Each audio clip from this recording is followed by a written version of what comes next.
Hi friends, welcome to our channel Success Learn with Mala. இது வரைக்கும் நம்மளோட சேனலை சப்ஸ்கிரைப் பண்ணாதவங்க சப்ஸ்கிரைப் பண்ணுங்கள். அப்போ தான் நான் போடுற வீடியோ உங்களுக்கு அடுத்தது வரும். இந்த சேனலில் நம்ம 10th இங்கிலீஷ் புக்கில் இருக்கிற கிராமர், தென் ப்ரோஸ், போயம், எக்ஸசைஸ், இதில் இருக்கிற கொஷின் அண்ட் ஆன்சர் இது எல்லாத்த பற்றியும் வீடியோவை அப்லோட் பண்ணிகிட்ருக்குறோம். இது வரைக்கும் நம்மளுடைய சேனலில் சப்ஸ்கிரைப் பண்ணாதவங்க சப்ஸ்கிரைப் பண்ணுங்கள். அப்போ தான் நான் போடுற வீடியோ உங்களுக்கு அடுத்தது வரும்.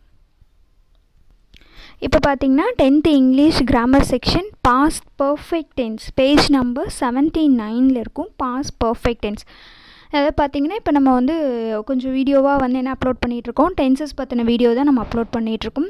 அதில் வந்து பார்த்தீங்கன்னா சிம்பிளில் இருக்கிற simple present, simple past, simple perfect, simple continuous tense, present continuous tense இது எல்லாமே நம்ம போட்டுட்ருக்குறோம். அதில் பார்த்தீங்கன்னா simple present continuous, present perfect continuous, present perfect tense இது எல்லாத்த பற்றியும் வீடியோவாக நம்ம அப்லோட் பண்ணியிருக்கோம். அதுக்கான லிங்க் வந்து கீழே டிஸ்கிரிப்ஷனில் கொடுத்துருக்கேன். அதே மாதிரி இப்போ நம்ம வந்து பாஸ்ட் பர்ஃபெக்ட் டென்ஸ் பார்க்குறோம் இல்லையா. ஸோ அப்போ பாஸ்ட் டென்ஸில் பார்த்தீங்கன்னா இதுக்கு முன்னாடி 2 இருக்குது இல்லைங்களா, சிம்பிள் பாஸ்ட்டு கண்டினியூவஸ், அதுக்கான வீடியோவும் நான் அப்லோட் பண்ணியிருக்கேன். அதுக்கான லிங்க்கும் கீழே கொடுத்துருக்கேன். இப்போ நம்ம இந்த வீடியோவில் பாஸ்ட் பர்ஃபெக்ட் டென்ஸ்னால் என்ன அப்படின்னும், ஒரு சென்டென்ஸை நம்ம எப்படி பாஸ்ட் டென்ஸில் யூஸ் பண்ணுறோம், அதே சென்டென்ஸை எப்படி பாஸ்ட் பர்ஃபெக்ட் டென்ஸில் யூஸ் பண்ணுறோம், தென் பாஸ்ட் பர்ஃபெக்ட் டென்ஸுக்கும் ப்ரெசன்ட் பர்ஃபெக்ட் டென்ஸுக்கும் என்ன டிஃப்ரெண்ட்டு தான் நம்ம இந்த வீடியோவில் பார்க்குறோம். Past perfect tense. The past perfect tense describe an action completed before a certain moment in the past. அதாவது என்னென்னா, கடந்த காலத்தில் 2 செயல் நடைபெற்றிருக்கும். அந்த 2 செயலில் எந்த செயல் ஃபஸ்ட்டு நடைபெற்றுச்சோ அந்த செயலுக்கு தான் நம்ம பாஸ்ட் பர்ஃபெக்ட் டென்ஸ் சொல்கிறோம் அப்படின்னு. The past perfect describe an action completed before a certain moment in the past. முடிந்த 2 செயல்களை பற்றி சொல்லும்போது அந்த 2 செயல்களில் எது ஃபஸ்ட்டு நடைபெற்றுச்சோ அந்த செயலுக்கு வந்து பாஸ்ட் பர்ஃபெக்ட் டென்ஸும், ரெண்டாவதாக நடைபெற்று முடிஞ்ச செயலுக்கு வந்து பாஸ்ட் டென்ஸும் நம்ம யூஸ் பண்ணுறோம். அது எப்படி அப்படின்னு நம்ம பின்னாடி எக்ஸாம்பிள் சென்டென்ஸில் பார்க்கலாம். ஓகே, பாஸ்ட் பர்ஃபெக்ட் டென்ஸ்னால் முடிந்த செயல்களில் நம்ம யூஸ் பண்ணுறோம். ஓகேங்களா, 2 ஆக்ஷன் முடிஞ்சிருக்கு. அந்த 2 ஆக்ஷனில் எந்த ஆக்ஷன் ஃபஸ்ட்டு முடிஞ்சதோ அந்த ஆக்ஷனை தான் பாஸ்ட் பர்ஃபெக்ட் டென்ஸில் நம்ம சொல்கிறோம். ஓகேங்களா. ஓகே, அதுக்கு சென்டென்ஸோட ஸ்ட்ரக்சர் எப்படி இருக்கும், அமைப்பு எப்படி இருக்கும் அப்படின்னு பார்க்கலாம். Subject plus had plus past participle, அதாவது ஐ, வி, யூ எது வந்தாலும், ஹீ, ஷீ வந்தாலும் ஹேட் ப்ளஸ் பாஸ்ட் பார்ட்டிசிபிள். இந்த பாஸ்ட் பார்ட்டிசிபிளை தான் நம்ம வந்து ப்ரெசன்ட் பர்ஃபெக்ட் டென்ஸில் யூஸ் பண்ணுவோம் இல்லைங்களா. ப்ரெசன்ட் பர்ஃபெக்ட் டென்ஸில் பாஸ்ட் பார்ட்டிசிபிள் யூஸ் பண்ணுவோம். ஆனால் அதில் வந்து பார்த்திங்க அப்படின்னா நம்ம சப்ஜெக்டோட என்ன யூஸ் பண்ணுவோம் அப்படின்னு பார்த்தீங்கன்னா, ஹேவ் யூஸ் பண்ணுவோம், ஹேஸ் யூஸ் பண்ணுவோம் இல்லைங்களா. ஹேவும் ஹேஸும் யூஸ் பண்ணுவோம். ஹீ, ஷீ, இட் வந்துச்சுன்னா ஹேஸ் யூஸ் பண்ணுவோம். தென் யூ, ஐ இதெல்லாம் வந்துச்சுன்னா நம்ம என்ன யூஸ் பண்ணுவோம் பார்த்தீங்கன்னா ஹேவ் யூஸ் பண்ணுவோம். யூ, ஐ, வி இதுக்கெல்லாம் வந்து ஹேவ் யூஸ் பண்ணுவோம். அதில் பார்த்திங்கன்னா ஆல்ரெடி, ரீசெண்ட்லி அப்படின்ற ஒரு க்ளூ வேர்ட் நமக்கு இருக்கும். இல்லை நல்லா தெரிஞ்சுக்கோங்க, பாஸ்ட் பர்ஃபெக்ட் டென்ஸில் ஹேட் ப்ளஸ் பாஸ்ட் பார்ட்டிசிபிள் சப்ஜெக்டோட, அதே ப்ரெசன்ட் பர்ஃபெக்ட் டென்ஸில் have or has plus past participle. ஓகேங்களா. இப்போ ஜஸ்ட் நவ் இப்போ முடிந்த விஷயத்த சொல்லும்போது தான் நம்ம வந்து ப்ரெசன்ட் பர்ஃபெக்ட் டென்ஸில் சொல்லுவோம். ஏற்கனவே நடந்து முடிஞ்சிருச்சு, எப்போவோ நடந்து முடிஞ்ச செயல்களை சொல்லும்போது அதில் வந்து ஹேடு ப்ளஸ் பாஸ்ட் பார்ட்டிசிபிள் அதை சொல்கிறது தான் பாஸ்ட் பர்ஃபெக்ட் டென்ஸ். புரிஞ்சிருக்கும்னு நினைக்கிறேன். பின்னாடி நம்ம எக்ஸாம்பிள் சென்டென்ஸ் சொல்லும்போது இன்னும் உங்களுக்கு கிளியராகவே புரியும். ஓகே, இப்போ வந்து usage of past perfect tense பார்க்கலாங்களா. Okay, for an action that had been completed before another action began in the past. 2 ஆக்ஷனுமே முடிஞ்சிருக்கும். அந்த 2 ஆக்ஷனில் எந்த ஆக்ஷன் ஃபஸ்ட்டு முடிஞ்சதோ அந்த ஆக்ஷனுக்கு பாஸ்ட் பார்ட்டிசிபிள் டென்ஸ் வந்து யூஸ் பண்ணுறோன்னு சொல்கிறாங்க. இங்கே கீழே எக்ஸாம்பிள் இருக்குது பாருங்கள். He had appealed to the manager for the week's leave before I reached. நான் ரீச் ஆகிறதுக்கு முன்னாடியே மேனேஜர் வந்து அந்த லீவுக்காக வந்து மேனேஜர்கிட்ட அவர் வந்து சொல்லியிருந்தாங்க, அப்பீல் பண்ணியிருந்தாங்க அப்படின்னு. ஓகே, இந்த சென்டென்ஸ் உங்களுக்கு மீனிங் புரியல அப்படின்னு நீங்கள் ஃபீல் பண்ணிங்கன்னா பின்னாடி எக்ஸாம்பிள் சென்டென்ஸ் நிறைய இருக்குது, அதை பார்க்கலாம்.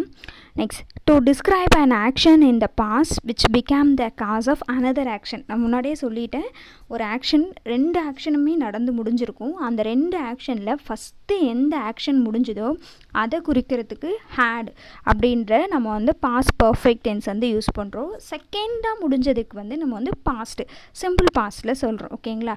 தென் சிம்பிள் பாஸ்ட்டில் நம்ம சொல்லும்பொழுது verb to யூஸ் பண்ணுவோம். ப்ரெசன்ட் பாஸ்ட் பார்ட்டிசிபிள் சொல்லுவோம் இல்லையா ஒரு வேர்டுக்கு, அதில் வந்து பாஸ்ட்டில் வந்து சிம்பிள் பாஸ்ட்டில் வந்து verb வந்து யூஸ் பண்ணுறோம். பாஸ்ட் டென்ஸ்க்கான verb வந்து யூஸ் பண்ணுவோம். பாஸ்ட் பர்ஃபெக்ட் டென்ஸில் நம்ம என்ன verb யூஸ் பண்ணுறோன்னா பாஸ்ட் பார்ட்டிசிபிள்ஸ். ஓகேவா? அந்த verb தான் நம்ம யூஸ் பண்ணுவோம். ஓகே, இதில் பாருங்கள், இந்த அதே எக்ஸாம்பிள் சென்டென்ஸில் என்னென்னா, நான் போகிறதுக்கு முன்னாடியே 1 வாரம் லீவில் வந்து அவர் லீவ் கேட்டிருக்காங்க. ஓகேங்களா? அந்த மாதிரி வரும். ஓகே, நெக்ஸ்ட் நம்ம பின்னாடி எக்ஸாம்பிள் சென்டென்ஸ் பார்ப்போம், இன்னும் அது உங்களுக்கு ஈஸியாக புரியும். Next, to describe an action or event which has been completed before some point of time. இல்லை ஒன்றும் இல்லை, இதுவும் முடிஞ்சு போன ஒரு செயலை தான் சொல்கிறாங்க.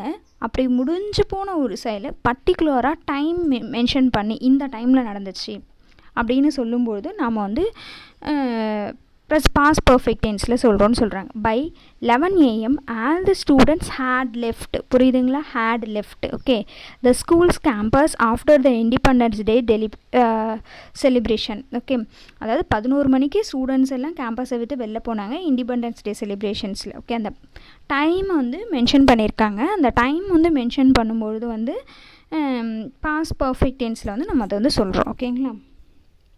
இதிலே இன்னொரு எக்ஸாம்பிள் சொல்கிறோம் பாருங்கள். The train had arrived before 10 o'clock. இப்போ நம்ம சொல்லுவோம் இல்லையா, 10 மணிக்கு முன்னாடியே ட்ரெயின் வந்துருச்சு. இதுதான் இங்கிலீஷில் அப்படியே நம்ம சொல்கிறோம். ஓகேங்களா? The train had arrived before 10 o'clock.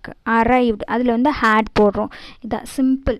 நம்ம இங்கிலீஷை பொறுத்த வரைக்கும் ஹீ ஷி இட் வந்துச்சுன்னா எந்த டென்ஸில் நம்ம சொல்கிறோம், எந்த ப்ரெசன்ட் டென்ஸில் சொல்கிறோமா, பாஸ்ட் டென்ஸில் சொல்கிறோமா, ஃப்யூச்சர் டென்ஸில் சொல்கிறோமா அப்படின்னு தெரிஞ்சுட்டு அதுக்கு ஹீ ஷி இட்டு ஐவி யூவோட ஹேவ் ஹேஸ் வில் எது சேர்க்குறோம் அப்படின்ற ரூல் நமக்கு ஞாபகமாக இருந்ததுன்னா ஈஸியாக பேசலாம். அண்ட் செகண்ட் திங், ரூல் எந்த அளவுக்கு முக்கியமோ அதே மாதிரி ஒரு வேர்டு எடுத்துக்கிட்டிங்கன்னா அதனுடைய present tense, past tense, then past participle, இது 3ம் தெரிஞ்சதுன்னா நீங்கள் ஈஸியாக கிராமர் வந்து கற்றுக்கலாம். ஓகேங்களா? நெக்ஸ்ட் ஒன் பாருங்கள். To describe an action in the past using the time adverbial such as already since before. அதாவது நம்ம எப்படி வந்து இதில் பார்த்தோம், ப்ரெசன்ட் பர்ஃபெக்ட் டென்ஸில் ஆல்ரெடி அப்படின்ற வேர்ட் பார்த்துருப்போம் இல்லையா, க்ளூவோட. அதே மாதிரி தான் இதில் வந்து ஆல்ரெடி, சின்ஸ், பிஃபோர் இதெல்லாம் சொல்லியிருப்பாங்க. ஆனால் அது ரொம்ப முடிஞ்சது. அது ப்ரெசன்ட் டென்ஸில் பார்த்தீங்கன்னா ஜஸ்ட் நம்ம இப்போ முடிஞ்சதை பற்றி சொல்லியிருப்பாங்க. ஓகேங்களா? To express an unfulfilled action in the past and unfulfilled wishes in the past. Okay, past perfect டென்ஸ்னால் ஞாபகம் வர்றது நமக்கு என்னென்னா ஹேடு, வெர்போடைய பார்ட்டிசிபிள் வெப்தி ஃபார்ம் வந்து நம்ம யூஸ் பண்ணுறோம். அது எங்கே யூஸ் பண்ணுறோன்னா 2 செயல் முடிஞ்சிருக்கும். அந்த 2 செயலில் எந்த செயல் ஃபஸ்ட்டு முடிஞ்சதோ அந்த செயலுக்கு நம்ம வந்து பாஸ்ட் பார்ட்டிசிபிள் டென்ஸ் வந்து யூஸ் பண்ணுறோம். ஆமாம், பாஸ்ட் பார்ட்டிசிபிள் டென்ஸ் வந்து யூஸ் பண்ணுறோன்னு சொல்கிறோம். செகண்டாக முடிஞ்ச செயலுக்கு வந்து சிம்பிள் பாஸ்ட் டென்ஸ் யூஸ் பண்ணுறோம். இதுதான் பாஸ்ட் பார்ட்டிசிபிள் டென்ஸ்க்கோடைய ரூல்ஸ். இதில் எக்ஸ்ட்ரா நம்ம இன்னும் ஞாபகம் வந்து வச்சுருக்கிறது என்னென்னா, to express an unfilled action in the past and unfilled wishes in the past. அதாவது நிறைவேறாமல் இருந்துச்சு, இது நீ சொல்லியிருந்தீன்னா அதை நான் செஞ்சுருந்துருப்பேன். இப்போ 2மே முடிஞ்சு போச்சு. நீயும் சொல்லலை, அவளும் அந்த வேலையை செய்யலை. அவன் சொல்லியிருந்தானா அவள் அந்த வேலையை செஞ்சுருப்பா. 2மே முடிஞ்சு போச்சு. இந்த மாதிரி இருந்தால் செஞ்சுருப்பேன், இந்த மாதிரி இதுக்கு வந்து நம்ம வந்து பாஸ்ட் பர்ஃபெக்ட் டென்ஸில் சொல்கிறோம். அதுக்கு எக்ஸாம்பிள் பாருங்கள். If he had informed her she would have waited for him. அவன் முன்னாடியே சொல்லியிருந்தான், இன்ஃபார்ம் பண்ணியிருந்தான் அப்படின்னா அவன் வந்து வெயிட் பண்ணியிருப்பா. இது 2மே முடிஞ்சு போச்சு. 2மே இதுக்கப்புறம் சரி பண்ண முடியாது நம்மளால. ஆனால் நம்ம அதை சொல்லும்போது இந்த மாதிரி சொல்கிறோம். ஓகேங்களா? அதை another one example. I wish I had accepted. நான் வந்து என்னோடய ஜாபை ஏற்றுக்கிட்டேன்னு நினைக்கிறேன் அப்படின்ற மாதிரி சொல்கிறது. ஓகேங்களா? நீ இதை அதாவது 2 செயலுமே முடிஞ்சு போயிருக்கும். இதை நீ முன்னாடியே சொல்லியிருந்தா இதை நான் செஞ்சுருப்பேன் அப்படின்னு நம்ம தமிழில் சொல்கிறோம் இல்லையா, அதுதான். அதை சொல்லும்போது தான் வந்து பாஸ்ட் பர்ஃபெக்ட் டென்ஸில் சொல்கிறோம். ஓகேங்களா? ஓகே, இப்போ நம்ம பார்த்த ரூல் எல்லாம் நமக்கு ஞாபகம் இருக்கணும். ஃபஸ்ட்டு என்ன ரூல் பார்த்தோம்? சப்ஜெக்டோட had plus verb form past participle form வந்து யூஸ் பண்ணணும் அப்படின்னு பார்த்தோம் இல்லைங்களா? பாஸ்ட் பார்ட்டிசிபிள் ஃபார்ம் யூஸ் பண்ணுறோம். ஒரு ஆக்ஷன் முடிஞ்சு போன ஆக்ஷன் ஃபஸ்ட்டு எந்த ஆக்ஷன் முடியுதோ அந்த ஆக்ஷனுக்கு வந்து பாஸ்ட் பர்ஃபெக்ட் டென்ஸ் யூஸ் பண்ணுறோம். அதே மாதிரி டைமிங் மென்ஷன் பண்ணும்போது பாஸ்ட் பர்ஃபெக்ட் டென்ஸ் யூஸ் பண்ணுறோன்னு பார்த்தோம் இல்லைங்களா? இப்போ இதில் நம்ம நிறைய எக்ஸாம்பிள் சென்டென்ஸ் பார்க்கலாம். இந்த எக்ஸாம்பிள் சென்டென்ஸ் பார்த்தீங்கன்னா உங்களுக்கு இன்னும் இது வந்து ஈஸியாக புரியும். I had came to your house yesterday. Come to your house yesterday. இல்லைங்களா?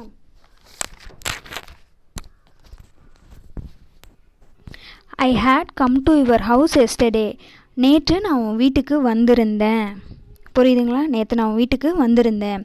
இப்போ நீ ஃபோனில் கேட்குறாங்க, ஏதாவது நீ வீட்டுக்கு வர வேண்டியதுன்னு அப்படி. நேற்று நான் உன் வீட்டுக்கு வந்திருந்தேன், அப்போ நீ எங்கே போயிருந்த சொல்கிறோம் இல்லையா? அதுதான். அப்போ 2 ஆக்ஷனுமே முடிஞ்சு போனது தான். அந்த 2 ஆக்ஷனை சொல்லும்போது ஃபஸ்ட்டு நான் உன் வீட்டுக்கு வந்திருந்தேன், நீ எங்கே போயிருந்த, இந்த மாதிரி. ஓகேவா? ஃபஸ்ட் நான் உன் வீட்டுக்கு வந்திருந்தேன்.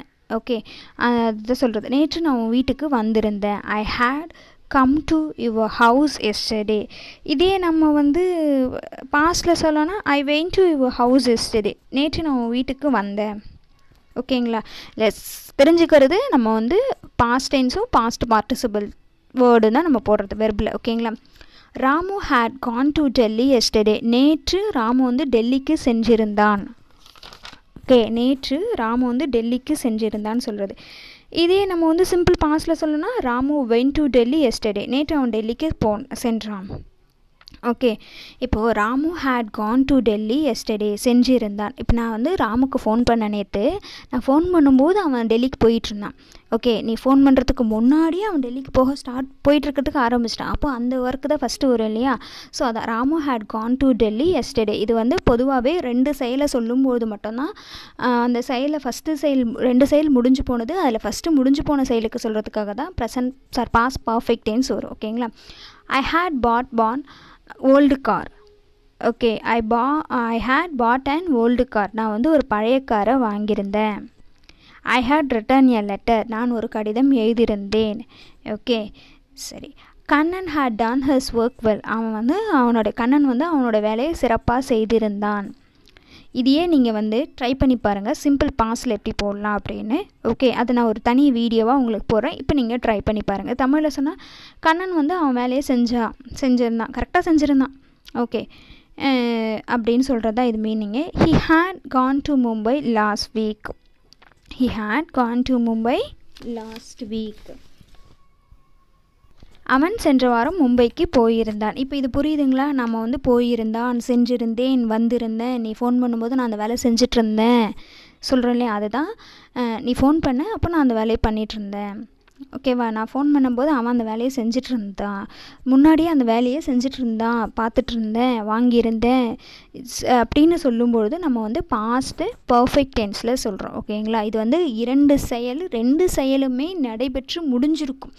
ஓகேங்களா? இதே நம்ம வந்து முன்னாடி பார்த்தோம், 2 செயலுமே நடைபெற்று இருந்துச்சுன்னா அது வந்து நம்ம என்னென்னு சொல்லுவோம்? பாஸ்ட்டு கண்டினியூஸ் டென்ஸில். நான் சாப்பிட்டுட்டு இருக்கும்போது அவன் தூங்கிட்டு இருந்தான். இது இப்படி இந்த 2 செயலுமே நடைபெற்று இருந்திருக்கும். கண்டினியூஸ், அது ஒரு லாங் ப்ராசஸாக போயிட்டுருக்கும்போது அதை நம்ம வந்து கண்டினியூஸ் டென்ஸில் சொல்லுவோம். ஓகேங்களா? இது பார்த்திங்கன்னா 2 செயலுமே முடிஞ்சு போயிருக்கும். 2த்தில் எது ஃபஸ்ட்டு முடிஞ்சுதோ அதில் வந்து பாஸ்ட் பர்ஃபெக்ட் டென்ஸ் வந்து நம்ம யூஸ் பண்ணுறோம். ஓகேங்களா? நெக்ஸ்ட் ஒன்று பாருங்கள்.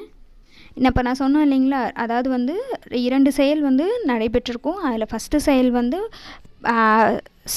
பாஸ்ட் பர்ஃபெக்ட் டென்ஸ் யூஸ் பண்ணுவோம். நெக்ஸ்ட் செயலில் பார்த்திங்கன்னா பாஸ்ட் டென்ஸ் யூஸ் பண்ணுறோன்னு சொன்னோம் இல்லைங்களா? அதுக்கு தான் எக்ஸாம்பிள் கொடுத்துருக்கேன் பாருங்கள். Vani had finished the letter before Lalita came என்றது என்ன வேர்டுன்னு பார்த்துக்கோங்க. கேம் என்றது என்ன வேர்டாக நம்ம சொல்லுவோம்? கம் சொல்லுவோம் இல்லையா? V2 ஃபார்ம் இல்லைங்களா? Okay, Vani had finished the letter before Lalita came. Lalitha வருவதற்கு முன்னாடியே வாணி வந்து கடிதத்தை முடிச்சிட்டா இல்லையா? அவள் போனதுக்கப்புறம் இல்லை, அவள் போகிறதுக்கு முன்னாடியே. அப்போ யார் ஃபஸ்ட்டு முடித்தா? வாணி தான் ஃபஸ்ட்டு முடித்தாங்க. அதனால தான் Vani had finished the letter before Lalita came. 2 செயலுமே நடந்து முடிஞ்சது தான். அதில் ஃபஸ்ட்டு எந்த செயல் முடிஞ்சதுன்னா அவள் லெட்டரை எழுதி முடிச்சிட்டான். அதுக்கப்புறம் தான் அவள் வீட்டுக்கு போனான். அதனால் லலிதா கேம்னு போடுறோம். வாணி ஹேட் ஃபினிஷ்டு த லெட்டர்னு போடுறோம். ஓகே, இதில் நமக்கு க்ளூ வேர்டு என்னப்பா அப்படின்னு பார்த்தீங்கன்னா பிஃபோர் தான் நமக்கு க்ளூ வேர்டு. நெக்ஸ்ட் தென் பாருங்கள், I had complete my work before he come. I had completed my work before he come. அவன் வர்றதுக்கு முன்னாடியே நான் என் வேலையை முடிச்சிட்டேன். அவன் வேலையை முடிச்சிட்டான். அந்த வேலை என்ன பண்ணுறது, கம்ப்ளீட் ஆகிடுச்சு. ஒரு வேலை கம்ப்ளீட் ஆகிடுச்சு, இன்னொரு வேலை தான் ஸ்டார்ட் ஆகுது. ஓகேவா? ஸோ அந்த கம்ப்ளீட் ஆனதில் ஃபஸ்ட்டு எது கம்ப்ளீட் ஆணுச்சு, அவன் வேலையை முடிச்சிட்டான். அதுக்கப்புறம் தான் இவங்க உள்ளே போகிறாங்க, வீட்டுக்கு போகிறாங்க இல்லைங்களா, வராங்க. ஸோ அதனால தான் நம்ம ஃபஸ்ட்டு முடிஞ்சதுக்கு ஹேட் போகிறோம். I had completed my work before he came. அவன் வரத்துக்கு முன்னாடியே நான் என் வேலையை முடிச்சிட்டேன். ஓகே, புரியுதா? ஃபஸ்ட்டு நான் தான் என் வேலையை முடித்தேன், அதுக்கப்புறம் தான் அவன் வந்தான் இல்லைங்களா. இப்போ 2 செயலுமே முடிஞ்சு போன விஷயம். ஃபஸ்ட்டு எது முடிஞ்சது, ஒர்க்கு முடிச்சிட்டேன், அதுக்கப்புறம் தான் அவன் வந்தான். அதனால தான் I had completed my work before he came. Okay, next பாருங்கள், when I entered the hall the program had started. இதில் எதுவுமே இல்லையே, பிஃபோருன்ற வேர்டே இல்லை. நீங்கள் எப்படி இங்கே போட்டோம் அப்படின்னா ஆல்ரெடி அப்படின்ற வேர்டு நமக்கு அந்த இதில் இது எப்படின்னா when I entered the hall the program had started. ஆல்ரெடின்னு கூட சொல்லுவாங்க. எப்படின்னா ஆல்ரெடி நான் அந்த ப்ரோக்ராம் ஹாலுக்கு போகிறதுக்கு முன்னாடியே அந்த ப்ரோக்ராம் அங்கே ஸ்டார்ட் ஆகிருந்துச்சு. ஆல்ரெடி அது ஸ்டார்ட் ஆகிடுச்சு, நான் போனேன், அதுக்கப்புறம் தான் நான் போனேன் சொல்கிறோம் இல்லையா, அதுதான் இது. when I entered the hall the program had started. இதில் நம்ம சென்டென்ஸ் முன்ன பின்ன இதில் பார்த்திங்கன்னா ஃபஸ்ட்டு ஹேட் போட்டிருக்கீங்க, இங்கே லாஸ்ட்டில் ஹேட் போட்டிருக்கீங்க. அப்படிலாம் நம்ம அர்த்தம் கண்டுபிடிக்க முடியாது, சொல்ல முடியாது. அந்த முழு சென்டென்ஸோடைய அர்த்தங்களில் வச்சு தான் நம்ம அதை சொல்ல முடியும். ஓகேங்களா? when I entered the hall the program had started. நான் உள்ளே போகிறேன், அதுக்கு முன்னாடியே ப்ரோக்ராம் ஸ்டார்ட் ஆகிடுச்சு. அப்போ ப்ரோக்ராம் ஸ்டார்ட் ஆனது தான் ஃபஸ்ட்டு ஆக்ஷன், அடுத்த ஆக்ஷன் தான் நான் உள்ளே போனது. ஸோ அதனால் had started. Okay, the patient had fainted before the doctor arrived. Doctor வர்றதுக்கு முன்னாடி பேஷண்ட் எல்லாம் மயக்கம் போட்டு விழுந்துட்டாங்க. இப்போ இது பார்த்திங்கன்னா 2 சென்டென்ஸுமே முடிஞ்சு போனது தான், 2 ஆக்ஷனுமே முடிஞ்சு போனது தான். இப்போது நம்ம போயிட்டு யார்ட்டையா சொல்லணும், நேற்று ஏதோ நடந்துகிட்ருக்கு, ஹாஸ்பிட்டலில் என்ன நடந்துச்சு அப்படின்னு கேட்கும்போது நான் சொல்கிறேன், டாக்டர் வரதுக்கு முன்னாடியே பேஷண்ட் எல்லாம் மயக்கம் போட்டு விழுந்துட்டாங்க. அப்போ அது 2மே முடிஞ்சு போன செயலை தான் நான் சொல்கிறேன் இல்லைங்களா. ஸோ அப்போ அதை பார்த்திங்கன்னா ஃபஸ்ட்டு என்னது, பேஷண்ட் விழுந்துட்டாங்க, மயக்கமடைந்து விழுந்துட்டாங்க, அதுக்கப்புறம் தான் டாக்டர் வந்தாங்க. ஓகேங்களா? The patient had fainted before the doctor arrived. Okay, next பாருங்கள், the calf had drank the milk before the milk man arrived. அதாவது கல்ஃப்னா அந்த கன்றுக்குட்டி, அந்த கன்றுக்குட்டி என்ன பண்ணிடுச்சுன்னா மில்க் மேன் வர்றதுக்கு முன்னாடியே அந்த பாலை சாப்பிட்ருச்சு அப்படின்னு சொல்கிறோம். ஓகேங்களா? ஸோ 2 செயலுமே முடிந்து போன செயல். அந்த 2 செயலில் எந்த செயல் முன்னாடி முடிந்ததோ அந்த முன்னாடி முடியறதுக்கு ஹேட் போடுறோம். ஹேட் ப்ளஸ் வெர்போடைய பாஸ்ட் பார்ட்டிசிபிள் ஃபார்ம் போடுறோம். செகண்டாக முடிஞ்சதுக்கு சிம்பிள் பாஸ்ட் டென்ஸில் நம்ம என்ன போடுறோம் அப்படின்னா பாஸ்ட் டென்ஸ்க்கான வெர்ப் போடுறோம். ஓகேங்களா? நெக்ஸ்ட்டு பார்த்தீங்க அப்படின்னா இதை நீங்கள் என்ன பண்ணுறீங்க அப்படின்னா ட்ரை பண்ணி பாருங்கள். முன்னாடி இப்போ நான் கொடுத்தேன் இல்லையா, இந்த 6ம் ட்ரை பண்ணி பாருங்கள். எதுலனா சிம்பிள் பாஸ்டில் எப்படி போடலாம், தென் ப்ரெசன்ட் பர்ஃபெக்ட் டென்ஸில் எப்படி போடலான்னு. ஓகே, சிம்பிள் பாஸ்டில் எப்படி போடுறது அப்படின்னா வெர்பு பாஸ்ட் டென்ஸில் போடணும். நெக்ஸ்ட்டு ப்ரெசன்ட் பர்ஃபெக்ட் டென்ஸில் ஹேவோ ஹாஸை போடணும். வெர்பு இதே ஃபார்மில் தான் போடும், அதாவது பாஸ்ட் பார்ட்டிசிபிள். நீங்கள் ட்ரை பண்ணி பாருங்கள். நான் இதுக்குன்னே ஒரு தனி வீடியோ, ஒரு சென்டென்ஸ் எடுத்து அந்த சென்டென்ஸை எப்படி simple past, simple present, future வீடியோவும் போட்டதுக்கப்புறம் நான் தனியாக ஒரு வீடியோ இதுக்குன்னே உங்களுக்கு போடுறேன். நீங்கள் இதை ட்ரை பண்ணி பாருங்கள். கீழே கமெண்ட் செக்ஷனில் கமெண்ட் பண்ணுங்கள். இப்போ Ramu had gone to Delhi yesterday அப்படின்னு இருக்குது இல்லைங்களா, அதை நீங்கள் எப்படி சிம்பிள் பாஸ்டில் எப்படி எழுதுவீங்கனோ, நெக்ஸ்ட்டு ப்ரெசன்ட் பர்ஃபெக்ட் டென்ஸில் எப்படி எழுதுவீங்க கீழே கமெண்ட் பாக்ஸில் கமெண்ட் பண்ணுங்கள். ஓகே, இப்போ நம்ம என்ன பண்ணுறோம் அப்படின்னு பார்த்தீங்கன்னா இதனுடைய கொஷின் எப்படி கேட்கலாம். கொஷின் நம்ம பார்த்தாச்சு, எப்போவுமே நம்ம கொஷின் பார்ப்போம் இல்லைங்களா. சிம்பிள் ப்ரெசென்ட்டில் பார்த்துருக்கோம், ப்ரெசென்ட் பர்ஃபெக்டில் பார்த்துருக்கோம், present perfect continuous tense, present continuous டென்ஸில் கொஷின் கேட்போம் இல்லைங்களா, அதே தான் இதுலேயும். அதில் என்ன கொடுத்துருக்காங்களோ அதை நம்ம அப்படியே ஹேவ்னா ஹேவ் எடுத்து முன்னாடி போட்டு அதுக்கப்புறம் சப்ஜெக்ட் போடுவோம். அதே மாதிரி அது நெகட்டிவ் ஃபார்ம்னா ஹேவ் இருந்துச்சுன்னா ஹேவ் நாட், ஹேஸ் இருந்துச்சுன்னா ஹேஸ் நாட், இஸ் இருந்துச்சுன்னா இஸ் நாட் அப்படி போடுவோம் இல்லைங்களா. ஸோ அதே தான் இதில் நம்ம என்ன பார்த்தோம், ஹேட் ப்ளஸ் பாஸ்ட் பார்ட்டிசிபிள் பார்த்தீங்களா. ஸோ அப்போ ஹேவ் தான் நமக்கு முன்னாடி வரும் இல்லைங்களா. அதே பாஸ்ட் நெகட்டிவ் ஃபார்மில் எழுதும்போது ஹேட் நாட் அப்படின்னு எழுதுவோம். இதில் பார்த்தீங்கன்னா ஹூ வேர் அப்படின்ற கொஷின்ஸ் தான் அதிகமாக வரும். நான் இதுக்குன்னு ஒரு தனி வீடியோ போடுறேன், அது இப்போவே போட்டு உங்களுக்கு கன்ஃபியூஸ் பண்ண வேண்டாம் அப்படின்றதுக்காக ஜஸ்ட் இதனுடைய கொஷின் எப்படி இருக்கும் அப்படின்னு மட்டும் பார்க்கலாம். இப்போ நம்ம ஒரு சென்டென்ஸ் பார்த்தோம் இல்லையா, Ramu had gone to Delhi yesterday. Okay,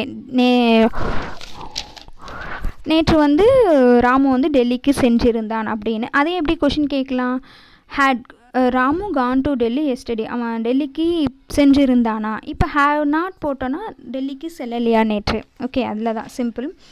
okay, had you finished your work when Kumar came to meet you. Kumar உன்னை சந்திக்க வந்தபோது நீ உன் வேலையை முடிச்சுட்டு இருந்தியா. Okay, next have you gone to school, நீ பள்ளிக்கு போயிருந்தியா.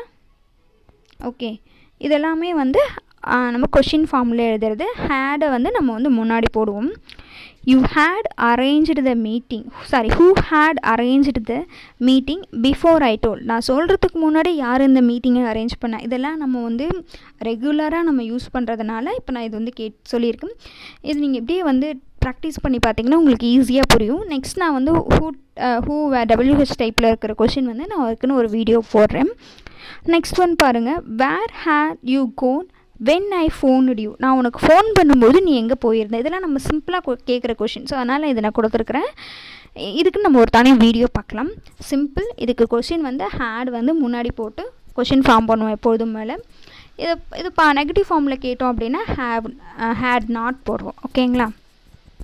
ஓகே, இதோட இந்த வீடியோ முடிஞ்சிச்சு. இந்த வீடியோவில் நம்ம என்ன பார்த்தோம் அப்படின்னு பார்த்தீங்கன்னா, பாஸ்ட் பர்ஃபெக்ட் டென்ஸ்னால் என்னென்னு பார்த்தோம். பாஸ்ட் பர்ஃபெக்ட் டென்ஸ்னால் 2 செயல்களுமே முடிஞ்சு போச்சு. அந்த 2 செயல்களுமே முடிஞ்சதில் எது ஃபஸ்ட்டு முடிஞ்சதோ அந்த இடத்துல நம்ம சொல்கிறதுக்கு பேர் தான் பாஸ்ட் பர்ஃபெக்ட் டென்ஸு. இதில் வந்து பார்த்திங்க அப்படின்னா subject plus had plus past participle பார்ப்போம் இல்லைங்களா. இந்த வீடியோ உங்களுக்கு பிடிச்சிருக்குன்னு நினைக்கிறேன். இதில் எதாவது டவுட் இருந்துச்சுன்னா கீழே கமெண்ட் செக்ஷனில் கமெண்ட் பண்ணுங்கள். இந்த வீடியோ உங்களுக்கு பிடிச்சிருந்துச்சுன்னா லைக் பண்ணுங்கள், ஷேர் பண்ணுங்கள், மறக்காமல் நம்மளோட சேனலை சப்ஸ்கிரைப் பண்ணுங்கள். Thank you for watching.